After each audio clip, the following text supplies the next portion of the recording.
Well, we are back from Louisiana. We are here in Texas.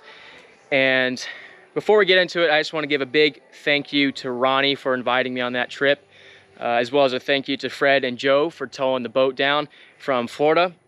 Had an awesome time, great crew, great diving. If you guys saw that series of videos, I made 2 out of it. Hopefully y'all enjoyed it. The feedback I did get was great, so thank y'all for that. Really do appreciate it. But before we get into the main part of the video, I wanted to address something that has been going around on the internet. I've been getting a bunch of messages asking me one predominant question, among others. But since I haven't made a video or posted anything about it yet, I just wanted to say, yes, I got it on video. Some of you might not have any idea what happened, but many of you do and have been asking. But there will be a YouTube video. We got it all filmed, documented. Just be patient with me. I got to get everything edited. I got other videos I'm backed up on as well. So just wanted to throw that out there. I'm not going to spoil what it is. We'll save that for the video.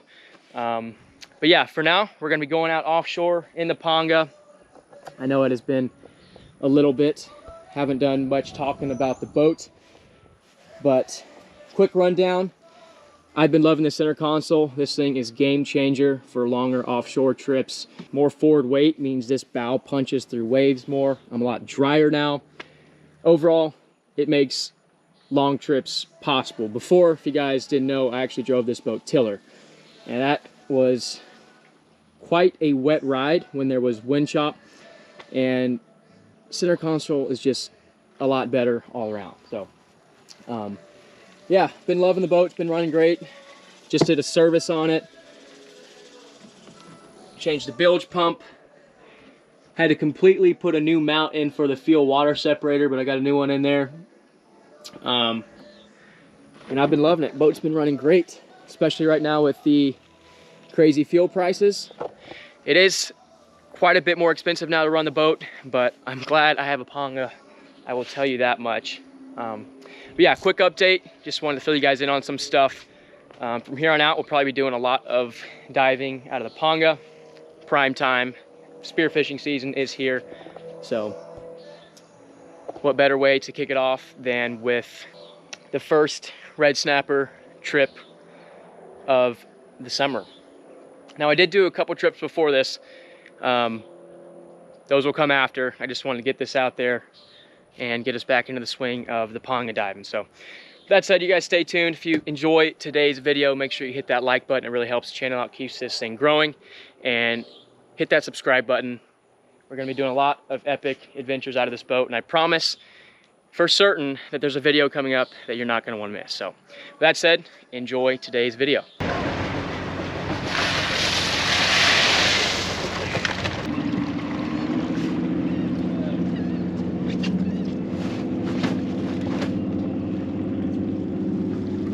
Got to roll out, 8 a.m. Boat size down, got the gear.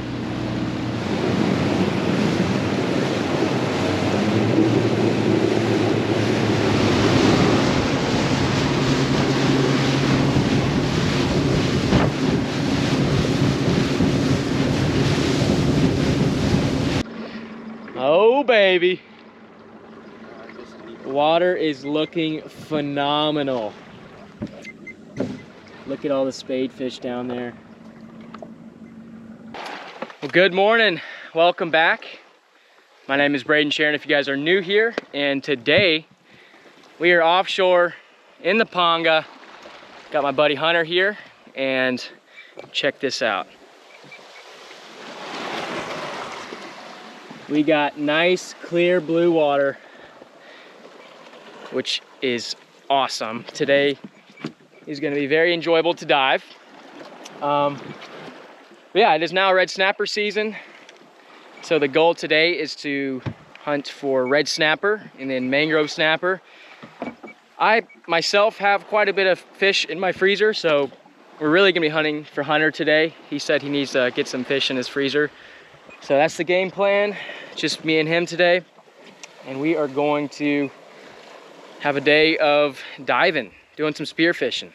All right, you guys, real quick, before we get into the diving, I have to give a big shout out to the sponsor of today's video, Magic Spoon Cereal. I've come to find out Magic Spoon is a great great breakfast because I can eat it and I won't get cravings midway through the mornings like I do if I eat something else. It holds me over and it is super high in protein, including 13 to 14 grams in each serving, only 4 net grams of carbohydrates, and 0 grams of sugar. Each serving is only 140 calories as well. It's also keto-friendly, gluten-free, grain-free, soy-free, and low-carb. Overall, it's just a healthier alternative to other cereals, and it tastes delicious. So if you guys are interested, I'll have a link down in the description box below. And now you can build your very own variety box and use my code WAHOO5 for $5 off your order. You want to catch in this bean bag? That way we can just jump in the boat, throw whatever we need back here.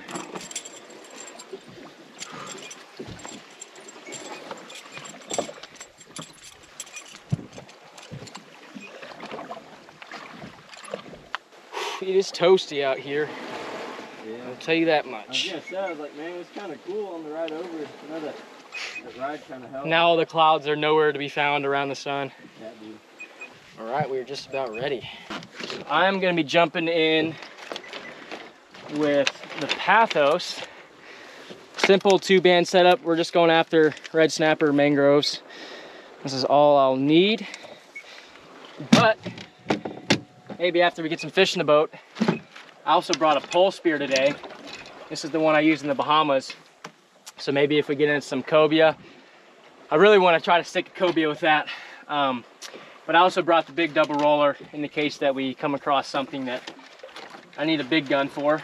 I'm never going offshore without the cannon ever again after the recent events. So that's the setup there.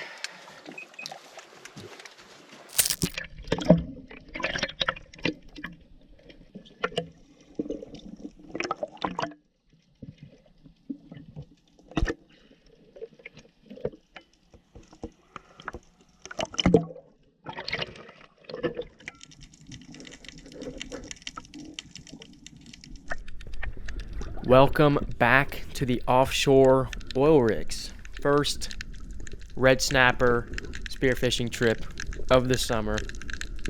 And as you can see, we got crystal clear blue water all the way down till we hit that murk layer. Also, the current is very, very minimal, which makes diving super enjoyable. Really couldn't ask for a better set of conditions. Quick reminder, if you guys are new here and you enjoy the video, hit that like button. It really helps the channel out, keeps this thing growing, and subscribe if you haven't already. So here we are about to make the first drop of the day. I'm seeing some really good mangrove snapper, but my top priority first and foremost is to spear some red snapper. And those typically hang out down in that murk layer or right above. So the strategy is to descend down nice and easy, not to spook anything, and just plane out and hover right above that murk. Oftentimes those red snapper will come cruising up out of it to check you out, and if you're slow and you play it right, they'll come right in presenting a shot.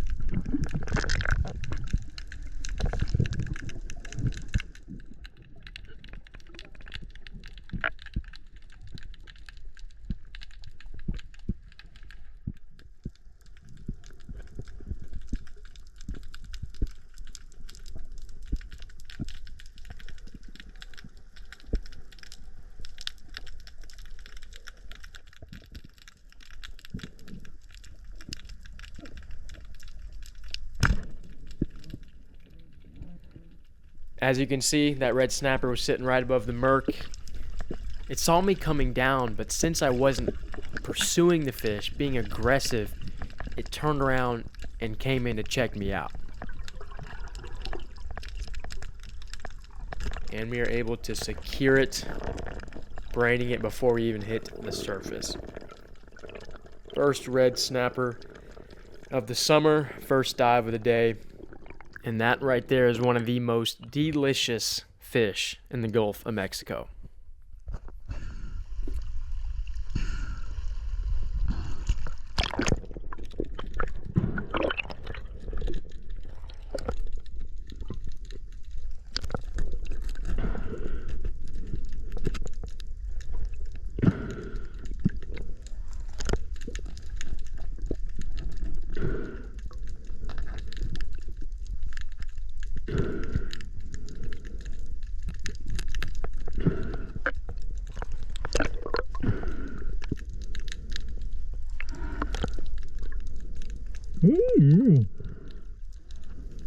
Here I'm just braining it again to make sure it's dead and bleeding it.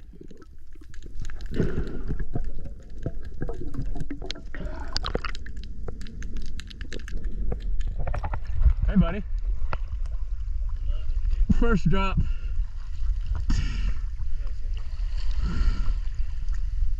Let's hold it underwater.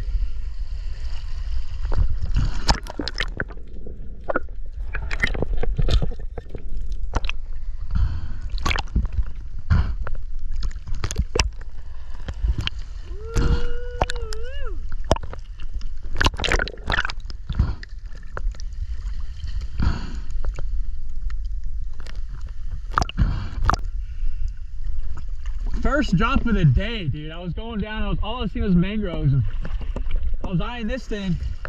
I thought it was a mangrove, and it turned broadside, and I saw the silver of the red snapper and spined him, hit him right in the spine. No fight at all. Epic way to start the day.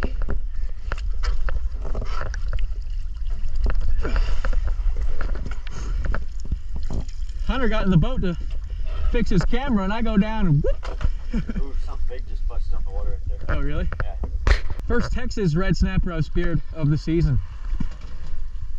Solid one. Right in the spine.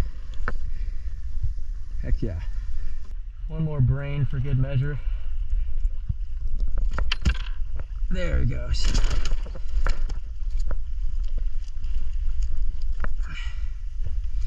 Okay.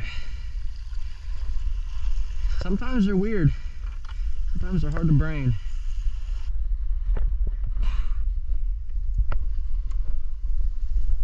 First fish of the day.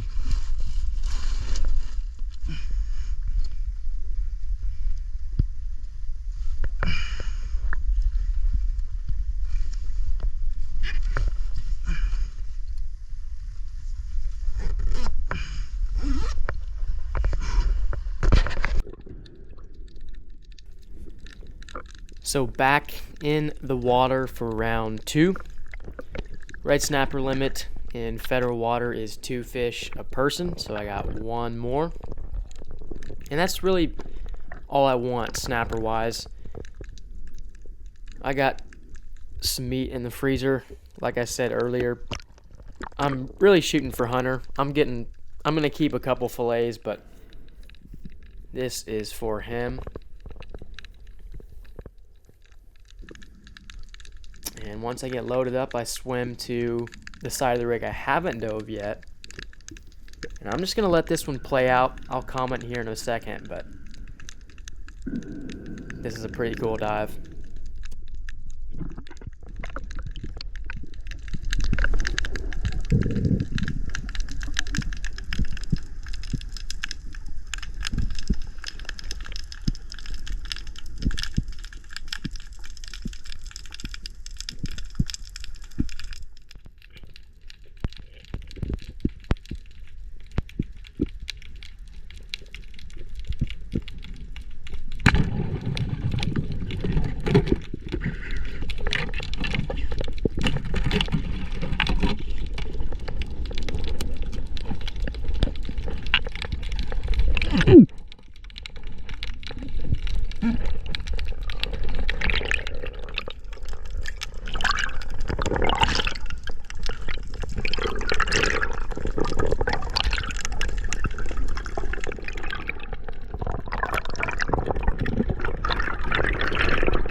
So at this point, there are now 2 very hungry sharks that want my snapper. Hey, let's get in the boat. All the commotion that fish made, spazzing out after I shot it, all that vibration, and then smashing against the rig leg, creating more sound, drew those sharks in, as you saw, almost instantaneously.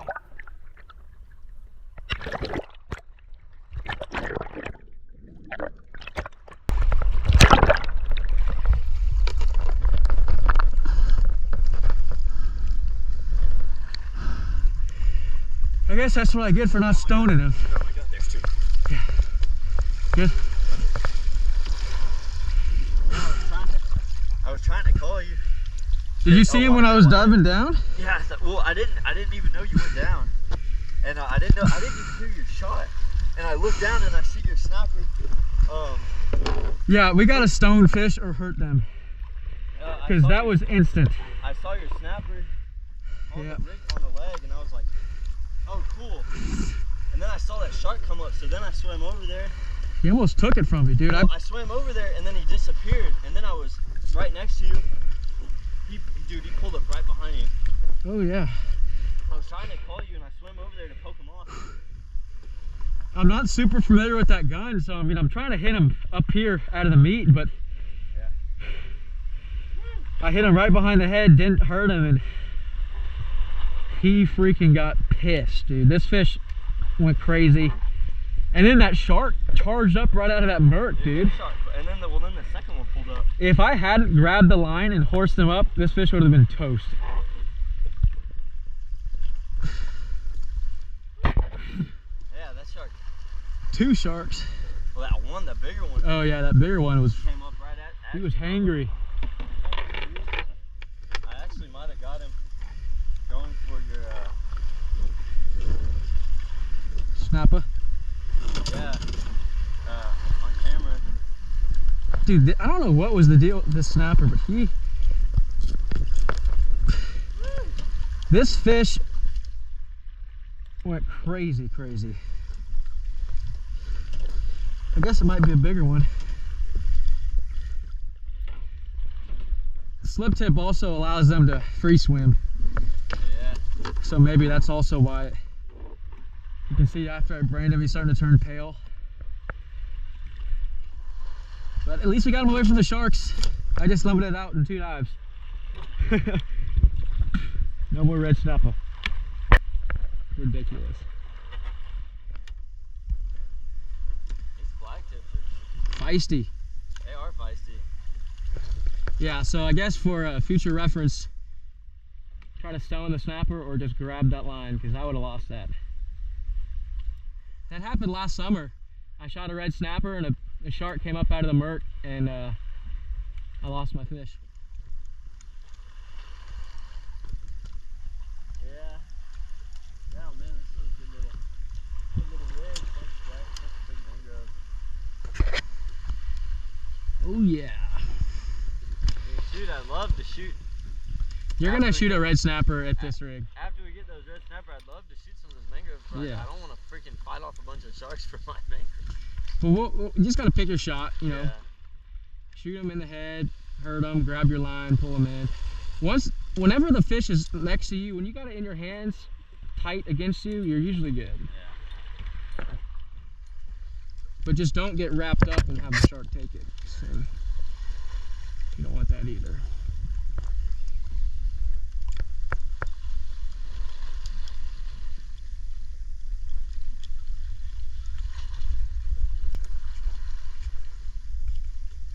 He's gonna swim at him. Have a throw down. We are re-rigged. Let's move spots, get away from those sharks, and hopefully go get a hunt on a couple of red snappers. You know you're having a good day when the fish bag water's tinted orange and red. 2 dives, 2 red snapper. Get all that stuff in there.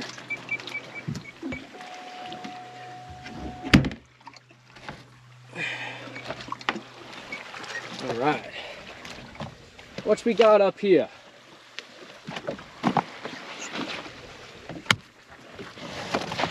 Hammer red. You mind holding that? I'm gonna open this bag up.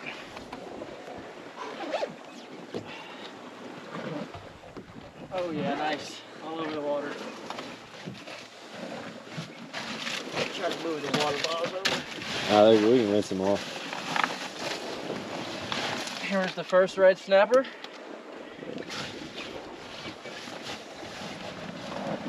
And here was the second. Delicious.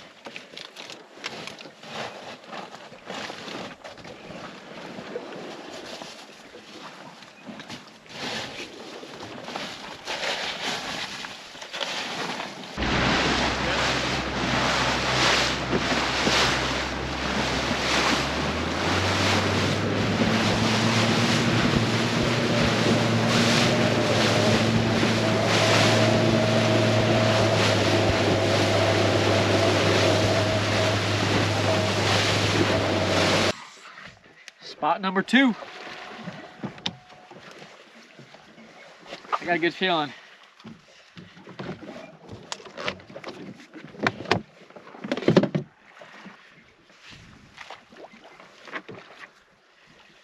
Yes, could you reach over to gun?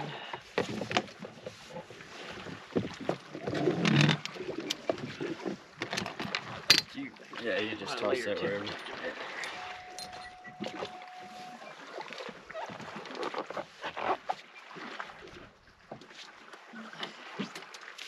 Why you load your gun out of the water? That's not safe. Who says that? People at the comments? Yes. You know why you load your gun out of the water? Because sometimes fish are there when you get in the water. Cock's locked, ready to rock.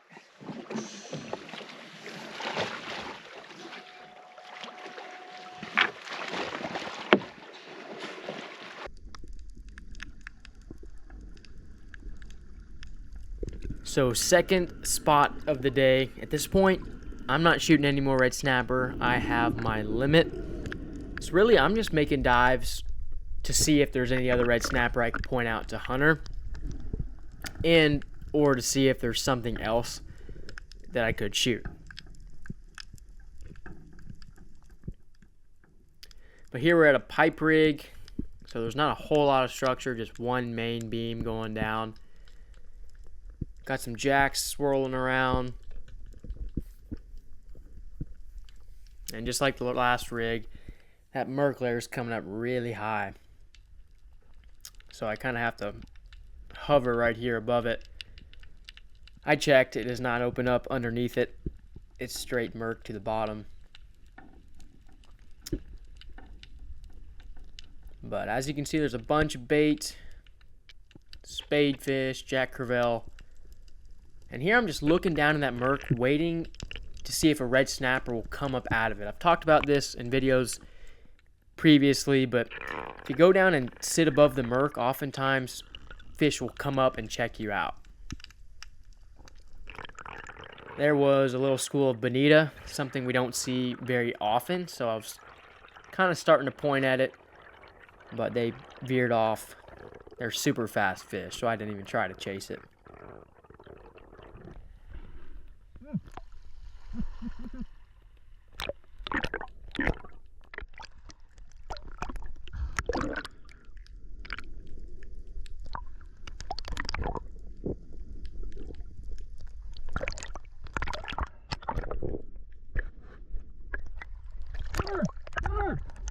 Hunter! Right here, right here. So I don't know what was going on here, but this big red snapper came charging up, super shallow. I pointed out to Hunter, but he glanced off of it when he made his descent. Really wild. I thought I was in Louisiana or something. I've never seen that happen here in Texas, where they just come up out of that Merc at the rigs that shallow. Here is my next dive. Bunch of bait. There's also a big school of Spanish mackerel you can make out in the background there. Just cruising through.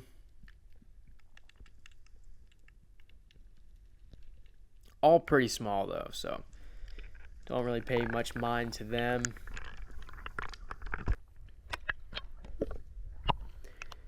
Here a shark comes cruising in. Just curious, either a spinner shark or a black tip.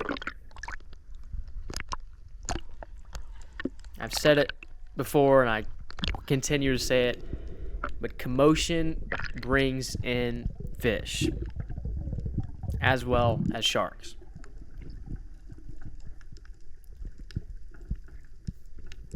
So next drop, I go down, and it's not long on my descent before I see this red snapper right down there above that murk. It seems like every drop or every other drop, one will come up out of that murk. And I pointed out to Hunter, it looks like he's still reloading his gun.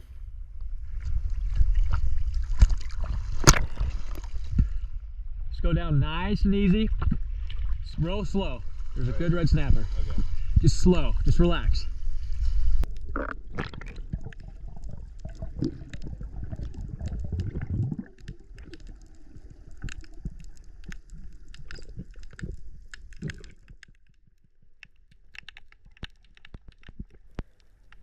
So here I go again. I'm doing the same thing, just going down. As soon as I get close to the murk, I plane out and just hover. And here I'm trying to start some commotion. So a jack comes cruising up. I decide to shoot. And the idea is that is going to spark the interest of a red snapper. It's going to come up, and Hunter's going to be able to go down and shoot it. And one does come up. Really good snapper. I don't know. Hunter just didn't see it at all. So it kind of swirls around the other side of the pipe. You can barely make it out there. But I didn't just shoot the jack for the commotion. It worked in luring the snapper in, but Yeah, he swam right these up. jacks make great Red bait. snapper right there. So if we decide to chum to bring up snapper or fish for snapper, we can use this jack crevalle. If not, we freeze it and save it for later. This thing puts up a good fight. I'm not familiar with this gun, so I'm not putting the most damaging shots on the fish.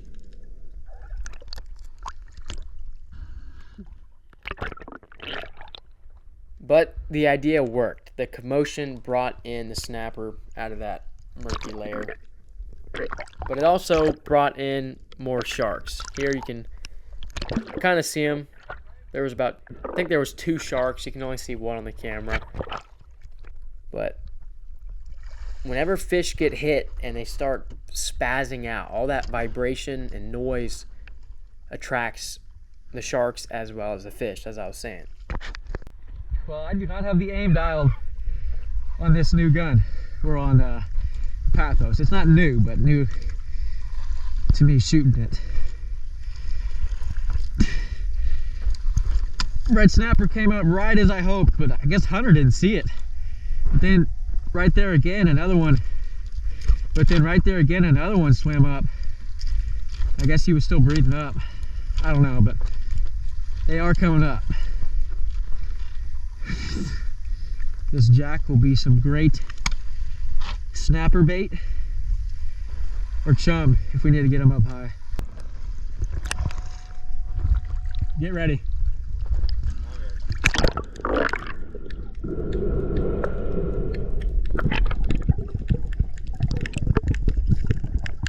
So after seeing multiple red snapper on several dives, I was pretty confident I could go down here, spot one, and as long as Hunter was ready, I was confident he could get it. But as soon as I pointed it out, he was going to have to make a dive.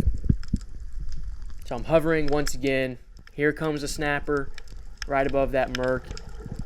And this time he's ready, takes his breath, and he is heading down after this fish. Starting to cruise away, but you'll see here Hunter keeps pushing down. I thought for sure there was no way he was connecting, but he made one big last lunge at it, takes a shot, and hits it right in the spine. Quick note though, chasing after these fish this hard isn't ideal. it'll work like it does here, but oftentimes they'll be swimming away. They're not gonna swim up to you when you're chasing them like that. So you're not gonna get that real nice, easy dome shot.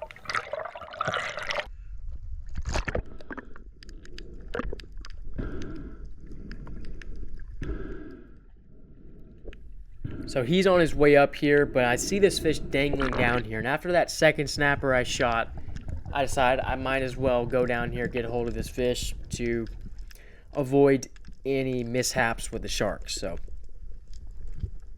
grab the fish, secure it, avoid the risk of a dangling fish, and this turns out to be the biggest red snapper of the day, weighing 20 pounds. Big sow. Nice shot. Thanks, bro. Best shot you can make if he's not in the dome. On the spine. No shark problems.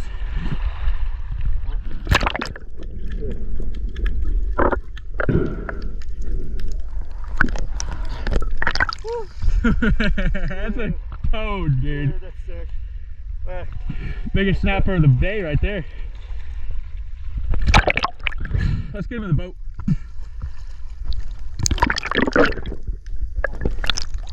Say what? Thank you. That's sick. Let me get that dome.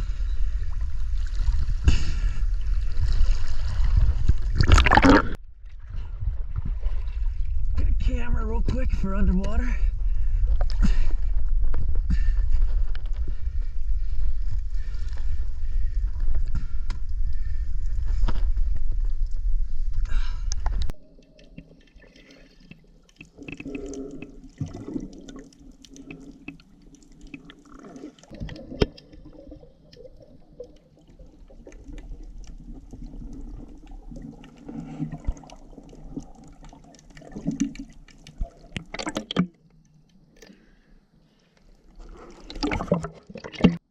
Well, that is going to do it for this video. This one was running pretty long already, so I'm going to cut the next half of the day into an entirely separate video. The rest of the day had an entirely new videos amount of footage, so we cut it in half, and I want to be able to talk through it with the time I need, so stay tuned for that.